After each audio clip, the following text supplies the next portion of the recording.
Just as a reminder, it is being recorded and they will be available once the workshop's over and we have a chance to get those online for everybody. However, with that being said, it is 3 p.m. and so we are going to kick off our next set of breakout sessions. Again, you are in room A. I'm very thankful today. We have Patsy and Christine and Joshua, and I will turn it over to you to make introductions. If I can support or help you in any way, please let me know. Thank you so much, Sue. I really appreciate it. And you are doing a great job moderating. This is like I know you feel like a broken record, but it's great. So yeah, Thanks. yeah. And welcome everyone. We are so glad to have you here. My name is Dr. Patsy Moskal, and I'm director of the Research Initiative for Teaching Effectiveness. I'm here with my colleagues, Dr. Christine DeStefano and Josh Hackney, who are both researchers in Wright. And we've been doing a little research on student and faculty perspectives in the use of generative AI ethics and policy. So we're here to talk to you about the students and how that can impact your courses today. So hopefully you'll enjoy this. Um, and I am getting my computer messed up now.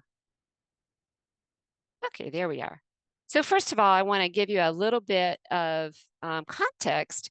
We're at the University of Central Florida here in Orlando, Florida. And for those who are not here, yes, we can see the rocket launches. That is our stadium, and that's one of our rocket launches that you see on that slide there. UCF is very close to 70,000 students right now. We are a Hispanic serving institution with about 56% of our student body being minority. We have 13 colleges and our Research One Carnegie institution. And we also have just over 13,000 faculty and staff.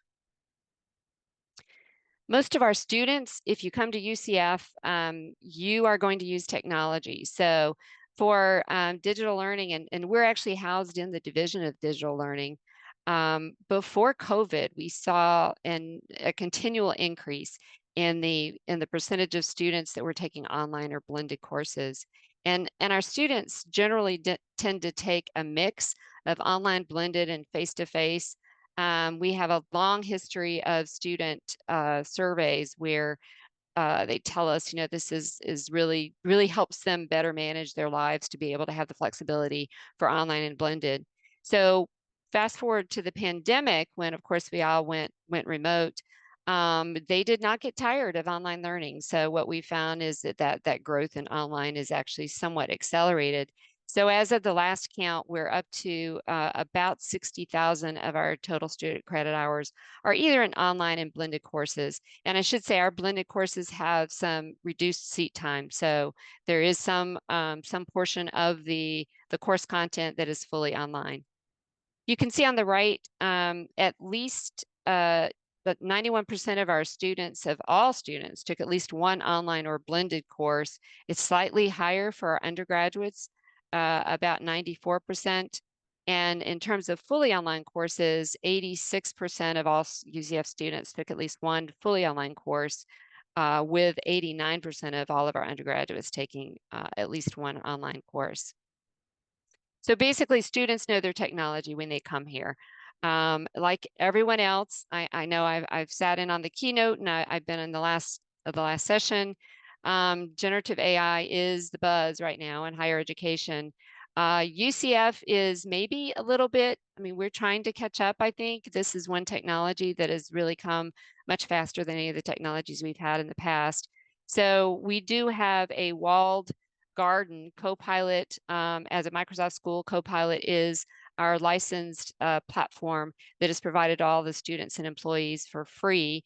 Everything you put in there is basically protected, so or so they say. So it's protected so that you can play with AI and not have to worry that the data that you're entering is being used to train the models. Both the Center for Distributed Learning and our Faculty Center for Teaching and Learning provide courses for faculty that you can see listed there. So we do have some content for faculty. We have a student course that is coming and will roll out in fall 2025 as well. For our study, so that's kind of the context. We were interested in what is going on right now, and we've kind of we're doing this in an iterative manner. So we really want to do longitudinally look at how our students and then a separate survey is how our faculty, how are they using AI? Are they using AI? What are their what are their attitudes about the AI being used in instruction and in their courses? And so that was really the idea. We did use a mixed methods research um, for this study, and we use something called our SONA platform. I do not know. I don't know if anybody knows what SONA actually stands for. If anybody does, let me know. But it's basically our psychology research participation system. If you take a graduate or an undergraduate general psychology class at UCF, a portion of your grade is participating in research, and that's through the SONA system. So what we found is rather than blasting a survey to all of our students, that gives us a good mix of demographics because all undergraduates who are coming in, particularly as first time in college, have to take some kind of research with that system. So we were able to get 677 undergraduates in fall to respond to this survey. And we're always big fans of combining both Likert scale questions, which give you the what's happening, but the open-ended comments as well that can give you the why it's happening by looking at the themes that come out of that. I'm going to jump into some student demographics. What we found was about 58% were female that were responding to the survey. Um, and about half were minority, half were white.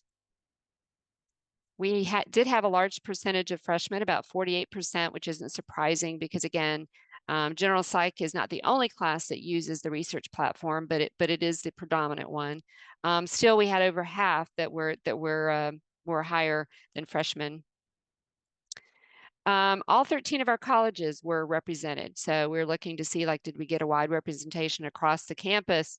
You can see the top colleges there who did respond to the survey. And then one of the things that we look at whenever we're looking at student data is those markers that may indicate underserved students. So students who might need a little bit more help with, with success, or at least we want to make sure we track and make sure that we're caring for their needs.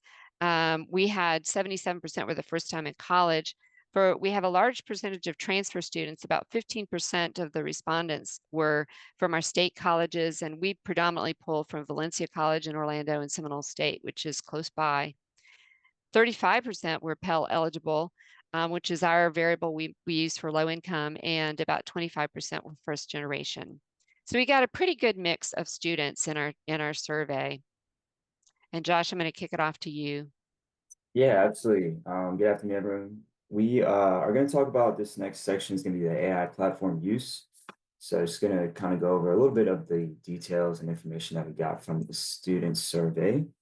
Um, so this slide here, we asked students, we gave them a list of just right now common generative AI tools and how often they're using them. And we see that ChatGPT is definitely sticking out as the most commonly used tool, which is pretty surprising to a certain degree since we are a Microsoft Copilot school, like Patsy mentioned. But students really flock towards ChatGPT, with over half of them using it at least sometimes or often to very often. And that black line just represents kind of that threshold of sometimes. And a lot of students really aren't using Copilot at all. 89% never using it. And then we do see some student usage on the Grammarly Premium and PhotoMath, which would make sense with those colleges represented, more on the literature focused assignments for Grammarly. And then we did see a lot of engineering students as well, so that could explain the PhotoMath. The other AI had some other tools listed, but not really anything there. And then this is really just shows the distribution where, of course, ChatGPT is the most popular and most common among the students, the 677 of our student survey that answered those. On this next slide, we asked students why they're using generative AI, and if you folks feel comfortable, feel free to in the chat maybe put some reasons that are, why you're using generative AI. That's very interesting to us as well, from a higher education standpoint. But we see like right off the bat, about 37% of students are not using generative AI at all, which is, pretty interesting. And we try to theorize on why that might be as well. Maybe it's just not introduced in the courses or they don't feel comfortable. But we can kind of get into that a little bit later. But a lot of students are using it more so just kind of for like quick, immediate needs. So you can see like to get information, to get feedback, save time, help improve. So it's more of a like almost like a couple task oriented reasons to use generative AI. And then the last two, to become more familiar and then to better learn. Those we kind of look at more like developmental, like do you really want to learn the tool? You want more better with the tool, not really using it for that. They're using it more. We kind of interpret this as like an assistant. So they just need something really quick or they want a review on something that they did, or to help study as well. So we're seeing that students are using it for more short-term immediate, in this study rather than trying to develop maybe their generative AI skills or, tools on a kind of a longer, more, deeper understanding. So that's kind of what that shows. And then basically these next couple slides are going to go over their perceptions. So this question we asked was a select all that apply. So we asked the students question. This question was, regardless of your professor's policies on the use of generative AI, in what context do you consider using generative AI in your coursework as cheating, or like committing, plagiarism? And this was a select all that applies. So a lot of students are saying, you can see a lot of it from the completed graded course assignment and above. We really kind of interpret this as if the students feel as though the AI tool is doing the assignment for them like completely, then they view that as cheating and they view that as like plagiarism. So they don't really, they view that there. And then, but if you look kind of the fact check and below, if they're using it more of like we kind of refer to it as like a partner, like an assistant, if you will. They don't really view that as cheating. And I think they just view it as more like a second pair of eyes or, helping them get started on an assignment or get started on an essay, create an outline, things like that. So we can take, away from this that if students feel like the tool itself is doing it for them, then that's when they can consider that cheating, regardless of their professor's policy. We asked this a free response question for students. So of the whole 677 students, we had 360 students answer this question. It was a free response question, and it would just ask them, what are your ethical concerns when using generative AI? So we had these are our top four themes. So we did a qualitative analysis on these themes. So academic integrity is kind of the overarching number one theme that we found. And that includes if students indicate, like anything that has to do with cheating, academic dishonesty, plagiarism, or some even mention verbatim academic integrity. So they view that as kind of the number one, which is we found pretty interesting because we found that faculty kind of view that the same. So it's kind of I think in some case good to know that faculty and students are on the same page there.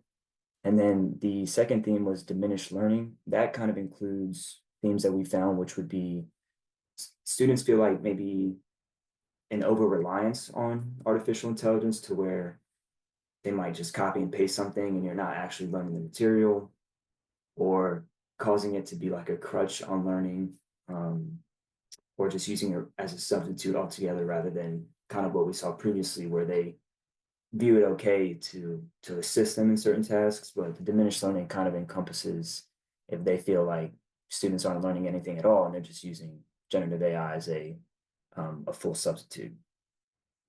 Future implications was another theme that came in the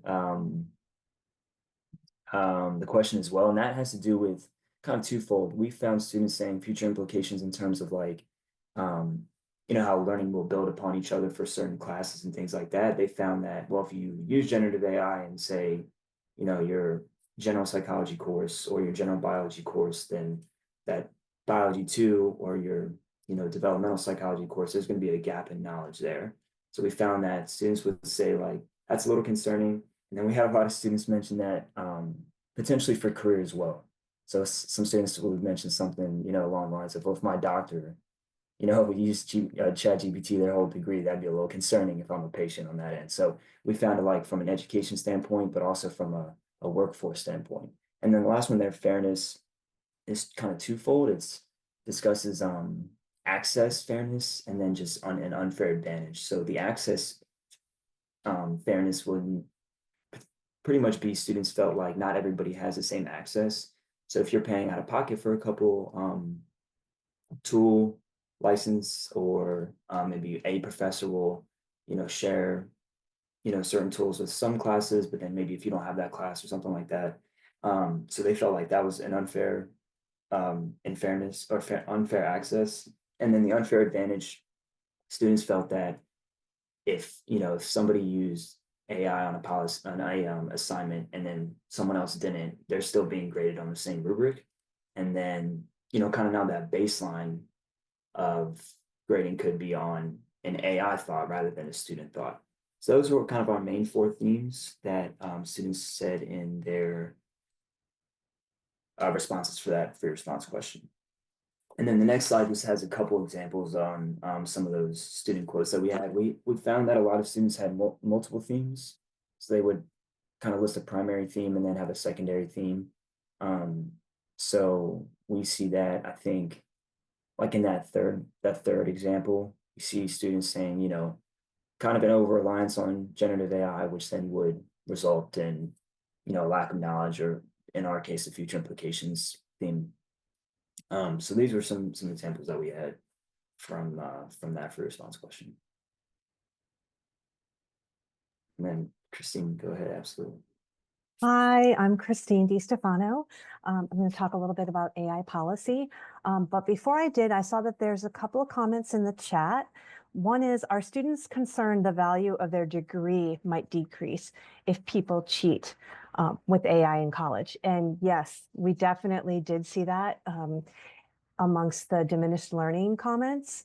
There were some that the comments, they came straight out and they said, what's the point of going to college if you're just going to let AI do it for you? Or it's going to devalue my degree if we see too much reliance on it. And okay, if we can go to the next slide. Thank you. So this first question, we wanted to get an idea of what the opinions of the students were on various AI policies. And the first question was, do they agree? This was on a 5-point Likert scale, and we collapsed it into a 3-point scale, but course syllabi should include guidelines on acceptable student use of Gen AI, and overwhelmingly, the sample agreed, almost 80%. And I thought this was a really interesting question. Course syllabi should include information on how the professor may utilize Gen AI. And we had 80% that agreed with that. Professors should teach students about the ethical use of Gen AI. Again, over 3/4 of our sample agreed with that. Universities should include students' voices in developing policy around the use of Gen AI in teaching and learning. And I was really surprised by how high the percentage was of that. I didn't think that students would really give that much consideration, but 71% agreed with that statement. And universities should have a plan in place for governing Gen AI's use in teaching and learning. Almost 70%, 68.5% of our students agreed. And what I found really interesting was this last statement: professors should teach students how to use Gen AI. And we had less than 40% of the students that agreed or strongly agreed with it. We had almost 30% that either disagreed or strongly disagreed, but that percentage in the middle, the 35.2%, really didn't have an opinion. So maybe this is because these students don't understand the breadth of Gen AI well enough to form a strong opinion. Some students may have contextual considerations and believe that it depends on factors such as Gen AI is more relevant for specific fields or disciplines. However, we're seeing Gen AI infiltrate every discipline. Please feel free to put in the comments any reasons that you may think or that you could explain that 35.2% that really didn't have an opinion on it. But some other reasons that we came up with would be some students may be uncertain about whose responsibility it is. Should it be the professor's responsibility to teach it, or should it be self-taught? And I don't know how many of you may have searched for YouTube videos on, I'm a college student and I want to know how to use GenAI in my studies. It tends to be very heavily focused on how to beat the system videos, not videos on how to leverage the power of GenAI and to complement their learning. And it may also be that these students believe that they are already very proficient in using GenAI, so they don't really have an opinion on it. Patsy brought up a reason that it may be that they've never seen it demonstrated in class and they just really cannot envision how that could be done. So I thought that this was a really interesting question. Real quick, I'm just going to we had a couple questions when you guys first entered on the poll. So I'll put those responses in the chat and you can kind of see how they align with the student response as well on the previous slide. So I'll put those in the chat. Those are now updated. We had some people join, so I want to make sure those were shared. Thank you, Josh. I forgot about that. No, you're good, definitely. So we asked, we asked for your opinions. Do you have an acceptable student use of generative AI included in your course syllabi? Overwhelmingly, yes. Does your course syllabi include information on how you may utilize Gen AI? Wow, almost 70% answered yes for that one.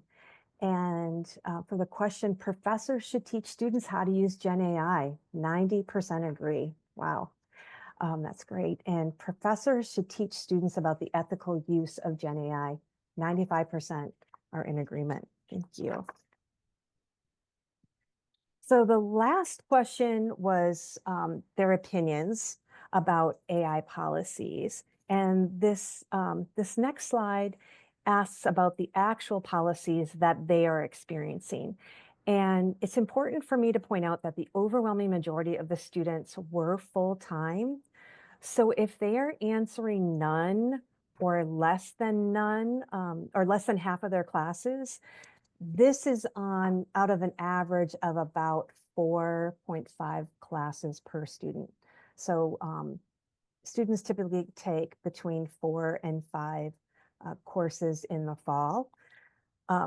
So that first one, we're very happy to report that over 75% of the students reported that in at least half or more, they have seen an AI policy in their syllabus. The next question, professor has discussed Gen AI ethics during class. It drops. So 44% answered that this has happened in none of their classes. The third one, professor has encouraged us to work with Gen AI tools, but not rely solely on them. 63% have answered none of their classes have done that. Professor has encouraged us to explore different AI tools. 64% answered none. Professor has showed us how Gen AI is used in my field of study. 76% answered no. And this may be because, we did have almost half of them are freshmen, and these might be very general education classes.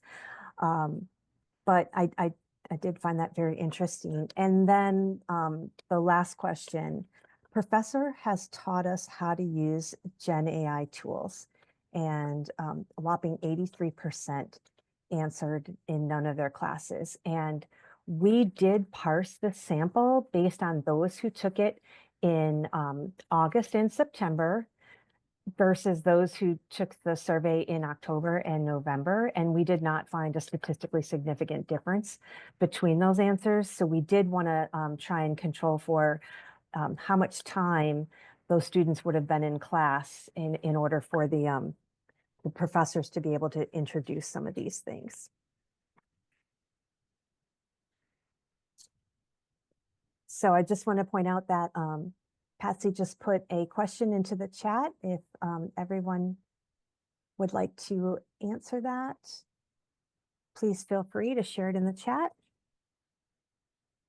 And we are compiling a resource list for everyone that we will be sharing, and whatever you post in here, we will be sure to add to our resource list.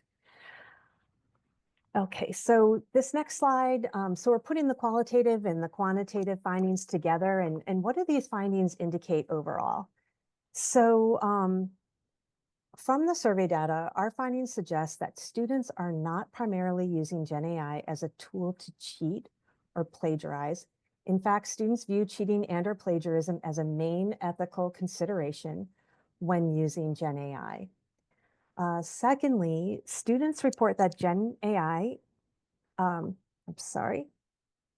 students worry about the fairness issues with GenAI, and Josh talked a little bit about this. It's they have viewed it in terms of it's an unfair academic advantage, and it's also an unfair access in terms of not everyone has access to this. So they recognize that there's an equity divide with these tools. Students expressed concern that students are relying too heavily upon AI for their coursework. And they brought up concerns about it not only devaluing a college education, but the serious implications that can result from not having foundational knowledge, especially in fields like medicine and engineering. We saw that, that sentiment over and over in the open-ended responses. And lastly, one of the findings is that GenAI is largely absent from formal course instruction among the sample that answered this survey. And suggestions for implementing GenAI based on our student feedback, we do have a few suggestions that we'd like to share. So the student findings suggest that foundational knowledge is lacking amongst the students. So almost 40% of our sample had never used AI. And again, we parsed it by August and September versus October and November, and there was not a statistically significant difference. So almost 40% had never used GenAI. Many comments from the students suggest that they are aware of students not using GenAI as a partner in their learning and rather are using it to replace learning.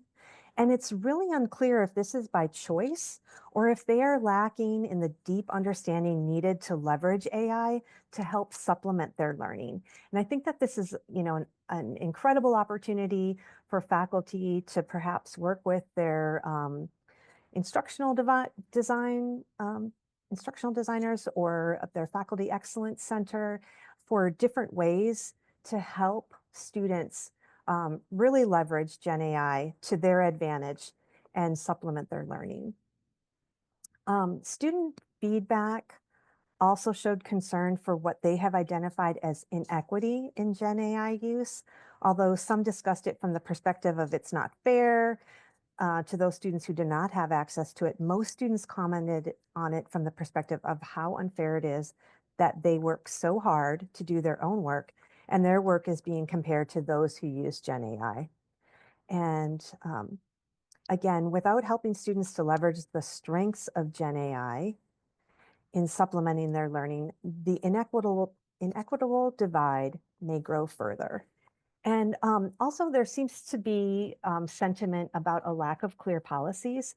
So 35% of the students noted that in less than half of their courses, a course policy regarding the use of GenAI was absent. And some of our students commented that they never use AI because they're afraid of being falsely accused of cheating.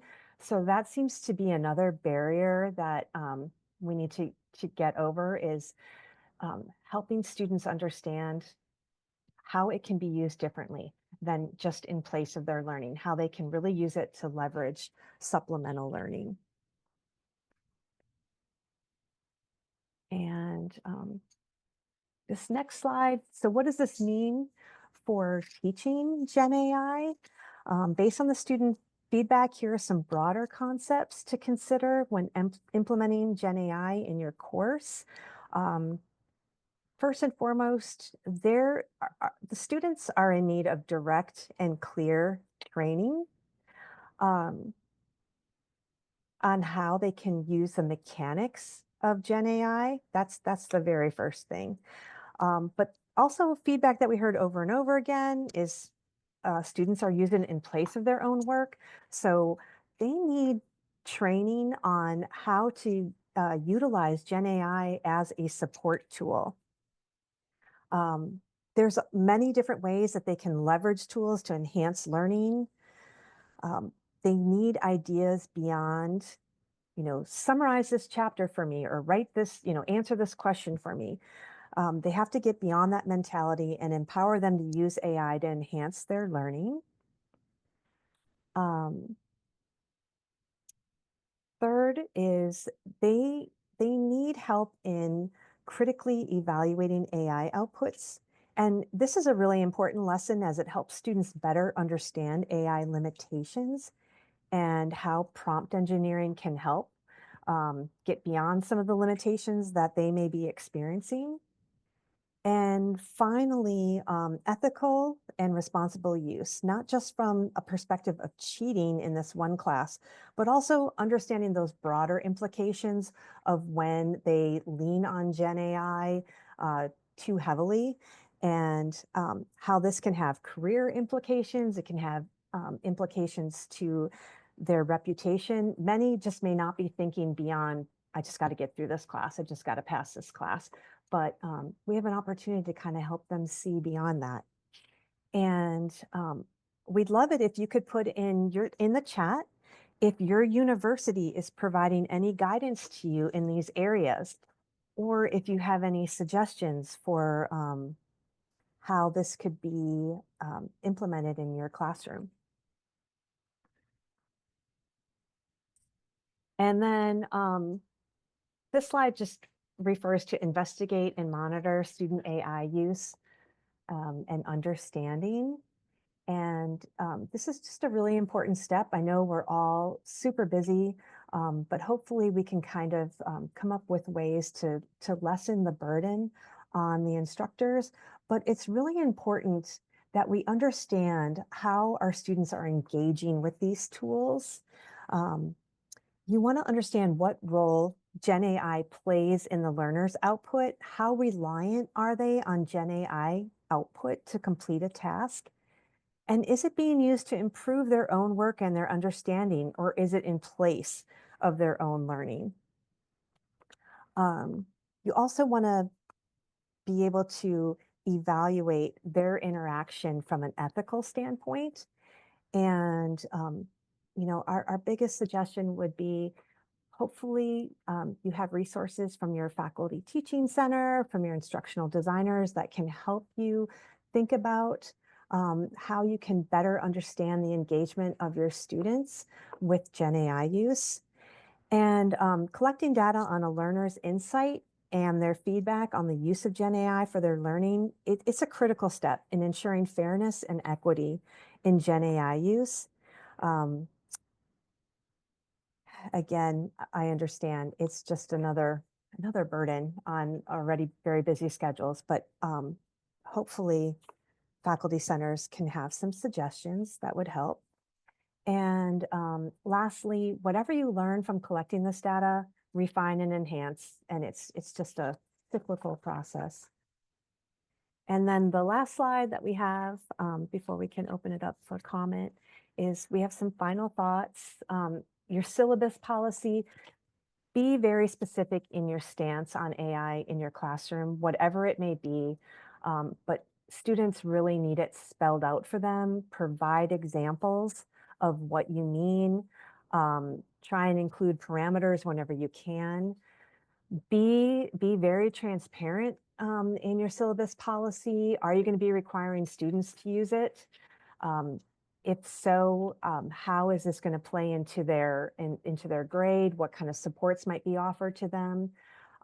What are their expectations for citing use of Gen AI? And also, many of you have already thought of it. I just would have never thought of it. But how will you as a professor be using Gen AI in this course? Are you going to be using it to create feedback on essays or exams? Are you going to be using it to grade, to curate lecture information? It was surprising. We have so much data to analyze, but we started getting into student feedback on professors' use of Gen AI, and it was surprising how many were very adamant against it. I don't know why, but we hope to uncover that soon. And then any of your policies that you have should be grounded in strategies to promote ethical AI use. And I mentioned a little bit before, but we're going to be sharing a resource document. So we're going to include some of your suggestions that you have shared in the chat. Thank you. Thank you, Christine. That was awesome. So if I'm reading my Whova app on my phone right, I think there are some questions. Sue, can you see? I think this is for our session. The first one is, what concerns do you have about equity and access regarding generative AI tools in higher education? And how do you verify or evaluate the quality of information provided by generative AI tools? Oh, that was Martha Huberts. That's our UCF person who had posted that. That might be for you guys. Do you have any questions? So these are questions for you, which I think is a big equity has already come up. I saw that in the chat, I believe. Someone mentioned that. You know, I think as with any technology, that's a concern that we have.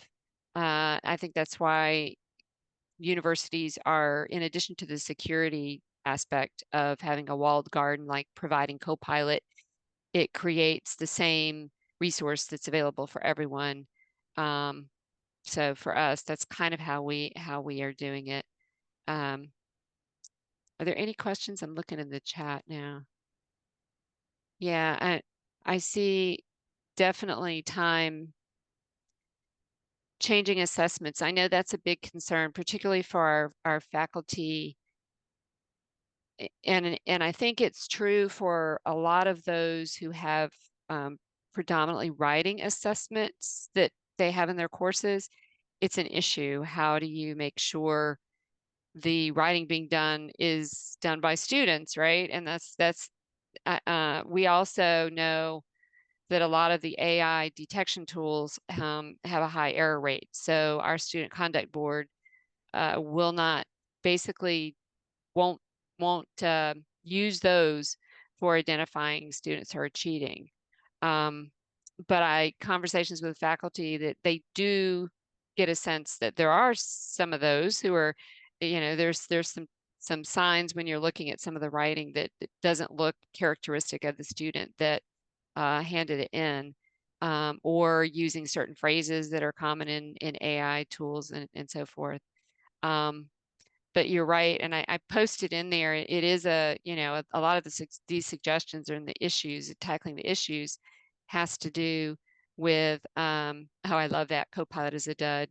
You are so right, Matthew. I know we have this conversation all the time because we have it as a you know, and honestly, because our IT folks want to, you know, rumor has it our division is actually we're doing a lot with different kinds of applications. So we've been lucky that our vice provost has seen that this is important and wants us to try to look at how to use AI to do our jobs more efficiently.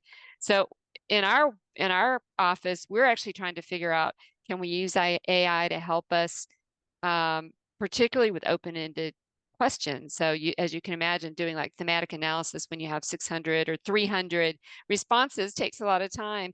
If Copilot could do that, or Claude or ChatGPT can do that for us and be as accurate, it would be awesome. It would be a great time saver. So we're kind of looking at that systematically as we're research. Everything's a everything is a nail to our research hammer, trying to figure out how can we use that in research.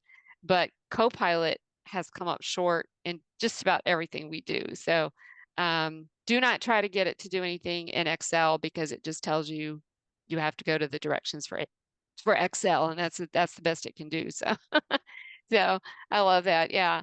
And I don't know how we get, that's higher up than us. That's our IT folks and security folks. So the AI detection Mirage. Oh, that's great. Is that a paper or is that a resource? I haven't had a chance to click on it, Matthew.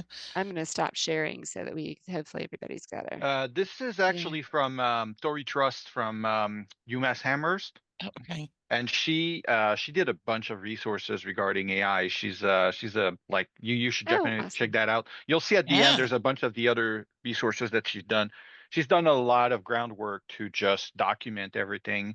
Because this is one of the things that we're trying to write a page about AI detection right now at our institution, because a lot of people are asking, oh well, I want an AI detector because everybody's cheating with AI. Well, that's not going to happen. This is No. why. And we're trying to come up with a page that's just going to be the rationale behind why we're not investing in something like this. So she did like all the groundwork for us. Like, oh Wow. man, we were about to do this, and it's like, oh yeah, well, these are all the sources. So that was great. I'm glad So you that I definitely stumbled on want to that. connect with her. Yeah, Yeah. absolutely, Thank absolutely. you for There's Anybody who sharing does that all the with work for us. you ahead of time, that's awesome, right? So yeah. that's great. That's great work. Yeah. Yeah, and we have the same thing. We have the same conversations. We have a faculty collaboration group that across campus, and it is really kind of interesting to look at the different perspectives. So that's partly why we're doing this research, to try to look at what are students doing and what are the perception of students. And we were, as Christine said, we were kind of surprised that a lot of the students, maybe faculty prior to their current class, or maybe the current faculty members put the fear of God into them, but a lot of them are very focused on, I don't want something that's going to have folks cheating. And so that's a concern for them, which, is not maybe the faculty perception of, well, everybody's cheating. Well, they're actually being kind of careful about it, um, from what we're seeing. So I think the biggest takeaway, and Christine and Josh can chime in, is that faculty really need to be transparent. One of the concerns we have is that there is such a continuum of faculty who are either already embracing it and trying to integrate it into their instruction because they really feel it's a mandate if it's being used in their field, that they need to try to help students know how to do it both, well and ethically, and all of the, with all addressing all the concerns and making sure that they're aware of the security issue, everything, to those who are really uncomfortable with it, and or maybe adamant that, resistant to the change, resistant to the way we're going. And so a student can really get mixed messages if you have a faculty member who loves AI and is using it, and then the next class you assume it's okay, but it's not with that faculty member. That can create a huge disconnect. So I think the messaging is really the transparency, that faculty just have to be clear with, and I know we don't need longer syllabus for students to read through, but I do think it's just making sure that it's transparent, and also that the faculty member is transparent with how they're using AI. If you're going to use AI to help you in any of your grading or any of your production of your assignments, talk about it. I mean, make that part of the conversation, and make sure students are aware of what you're doing, and be open to those kinds of conversations. So it's been really interesting. Yeah, the sharing the resources. I don't, Sue, I was trying to figure out where's the best place. Can we share? I can share them in the chat, but we were also going to, I think we can upload them to the session, right? Correct. So I can actually add some of these links from this session into our document and upload them to the session itself, so we have them all in one place. So that would be helpful if you guys have anything else. I don't know. I know there are a lot of varied resources with, universities doing different things regarding AI. So we're just trying to look at what's out there. And frankly, I really think UCF is a little bit behind in this. We just had a person, Dr. Kevin Yees is in our faculty center, who is now been, I don't know, it's been what, Sue, like a month maybe, assigned the position of being, the AI person for teaching and learning issues. But we've been talking about it for 2 years. So it's been a long time coming.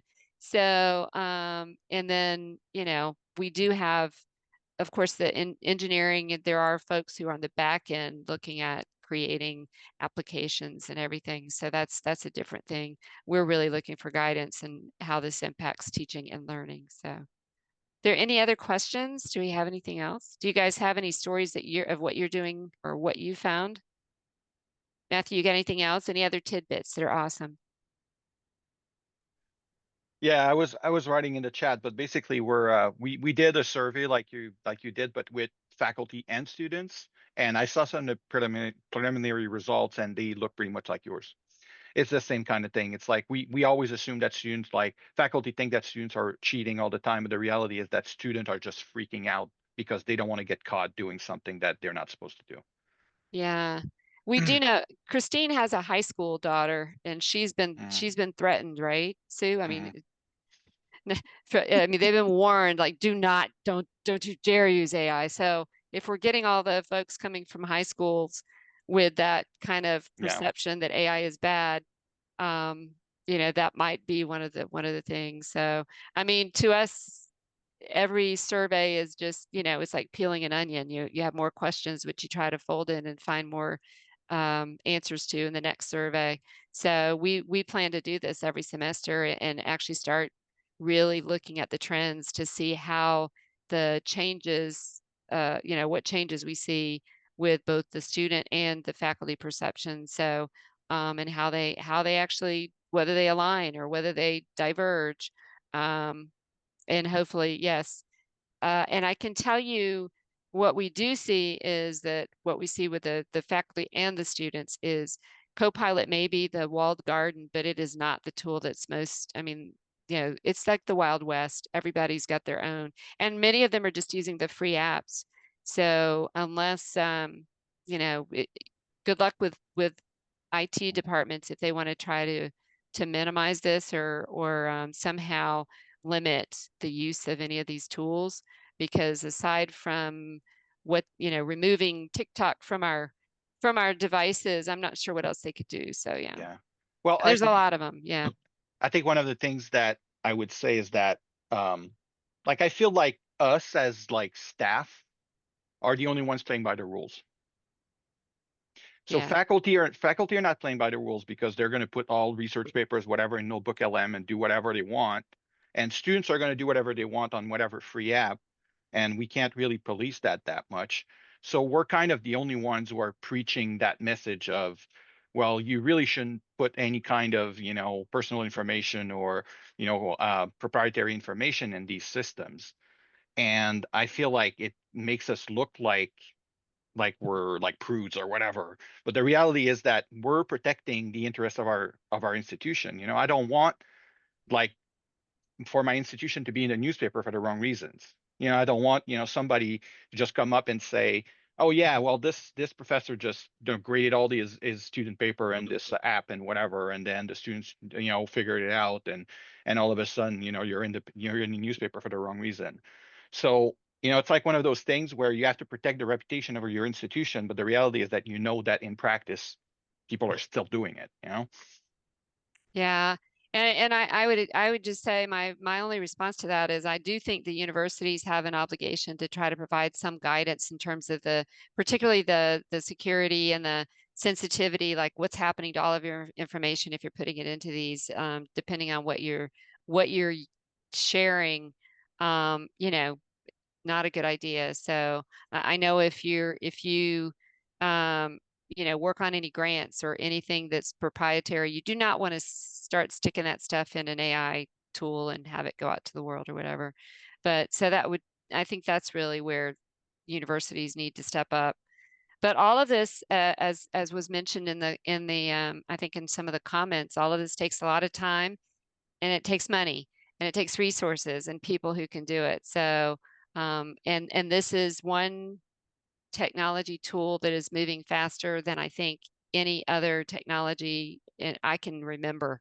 So we're, it's coming at us faster than we can really respond. So that's the major difference in AI. So My daughter is in middle school, and I had not really had any communication from teachers or admin on AI and her and homework and all that. And once the winter break hit, I started seeing it. And basically, the only thing that I've seen is the instructor saying, if you're going to use AI, at least search it in Google and look at the two and see if they compare. And I thought, well, that's a good start for middle school, I guess. But that's the only thing I've seen. So I think people, like you said, they're hesitant to be the ones to put it out there, because we're all yeah, looking for it. So if we're the first ones, then everybody's going to go to us. So I think everybody's waiting for somebody else to be the first ones. So yeah, Matthew, I thank you for being the first one today to share all these really nice goodies with awesome. us. And Patsy, Christine, and Joshua, you as well. Thank you so much for such an amazing session. Great resources. Matthew, too, great resources, great questions from all our attendees. I do see that we have people kind of coming back in and joining us from the other room. So I am feverishly admitting them. But again, thank you all for attending day one. I'm going to go ahead and turn it over. Charlotte, do you want to say a few words? You want me to go ahead? Let me know how I could support. Yeah, go right ahead, Subi. Okay. Take it away. All right. Well, we thank you all so much for coming. We are in our last 9 minutes of day one of Top Kit Workshop. It's kind of heartbreaking, right, Charlotte? We work so hard for these 3 days to come, and we're so super excited. And now my heart's going, oh my gosh, 1 out of 3 is already done. But super exciting, fantastic takeaways. I'm so glad sessions are recorded because I need to go see the other two that I was not able to attend today. But an incredible first day as the slide reflects. Thank you again for our presenters for your time, expertise, and sharing. Thank you to our attendees for coming in and asking great questions and also sharing. If you could type one word or a short phrase into the chat that kind of just talks about your reflection or summarize feelings from day one, that's always a great way to kind of end and reflect on our first day. Just as a reminder, day two is tomorrow and it'll start at 1 p.m. We will start with a panel session. It is a part 2 of last year's panel session. So if you attended last year, you will know how awesome it is. And it is going to continue tomorrow with them coming back and talking with us. So that's very exciting. We also are instructional designers, so we solicit feedback all the time. So if you have a moment to scan the QR code or pop in that tiny URL and can just give us some pros, cons, learning, needed more resources, or how you think TopKit could support you and some of the things that were discussed today, we'd love for you to take just a few minutes and go ahead and add that feedback. And again, there's areas to ask further questions if you have that as well. We do have just a few minutes more, so I will open it up to just general questions, feedback, or comments about today.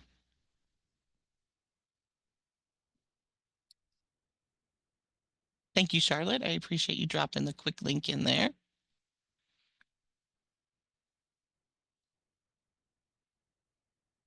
All right. Well, with that being said, we will wrap up day one of Top Kit Workshop 2025. Again, thank you all so much for attending. We do have a few minutes left, so if you have a few minutes left on your calendar, you can always jump back into Wova and play some of the games, look at some of the comments, and maybe have a little bit of time for socializing with the other attendees. But we'll go ahead and stop the share, and we will stop the recording.